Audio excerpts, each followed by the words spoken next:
Good morning, bossing. Good morning. Nandito na tayo sa shop natin, bossing. Nandito na tayo. Good morning. Open na. Kanina pa. Nakapagbakwas na tayo doon sa kabilang tubigan. May naiwan kasi tayong isang tangke na hindi natin nabakwas kahapon kasi kakapasin na sa oras. Ayan. Nandito na tayo sa shop natin.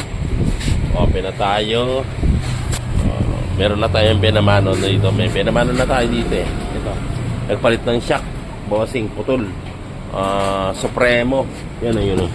Pangkargahan ng mga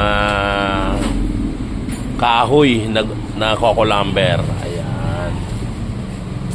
Ayan na rin si Rabi. Meron na rin ginagawa. Ayan. Rusi. Yan. Yung Rusi. Ayan. Ayan. Kung gusto sino magpa-maintenance na. Arat na, bossing. Marami tayong mga langis dito. Yan. Marami tayong pagpipilian. Yan. Okay, yan muna ang ating update. Thank you for watching. Good morning. Ingat ang lahat. God bless.